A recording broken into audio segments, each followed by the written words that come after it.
It appears the old tailor can come to the phone after all.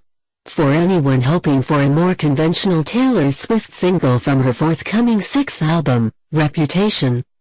The third time's the charm, as Gorgeous finally provides some of the conventional pleasures that only a pop song about falling deeply in crush can. Not That Gorgeous, released at the stroke of midnight Friday, in advance of the album's November 10th drop, would ever be mistaken for an outtake from Fearless.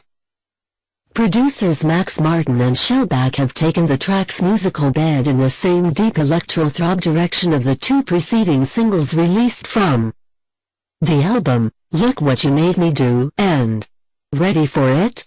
It doesn't even involve the currently trendy trick of combining electronic and acoustic instruments.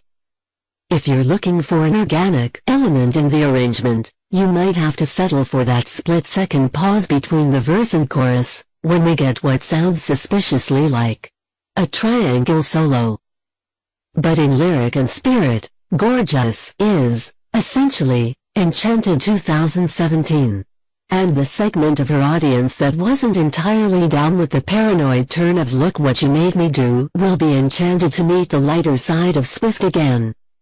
Like Enchanted, from 2010's Speak Now, Gorgeous is a sweet song about becoming besotted to the point of shyness while circling an object of desire at a social gathering.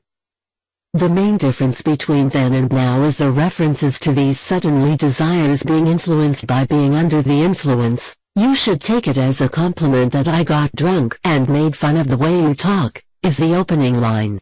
Later, she establishes their location as being at the intersection of Whiskey on Ice, Sunset and Vine, where she's got a boyfriend who is older than us. In the club doing I don't know what. Dorothy, we're not in our song anymore. The language is alternately self-mockingly dramatic, you ruin my life by not being mine, and whimsically frisky. I can't say anything to your face, because look at your face. The effervescence of the chorus melody makes it clear that we're not to take too seriously any of this being bewitched, bothered, and bewildered. Or are we? Speculation immediately ran rampant that the song is about her rumored boyfriend, actor Joe Alwyn, with the soon-to-be-forgotten older dude in the disco possibly representing her past with one of the world's more famous DJ types, Calvin Harris. Or, maybe this time around, she's stopped writing autobiographically. Sure she has. A reference to Ocean Blue Eyes is likely not random, historically speaking. In the past, Swift's references to eye color have been a veritable decoder ring to real-life lyrical assignations. A brief history. The guys in Sparks Fly, Everything Has Changed, I Know Places, and Wonderland had green eyes, a la Harry Styles or Connor Kennedy, while the fellow in State of Grace had blue peepers, making him Jake Gyllenhaal, in perception if not reality. Maybe blue is her color after all.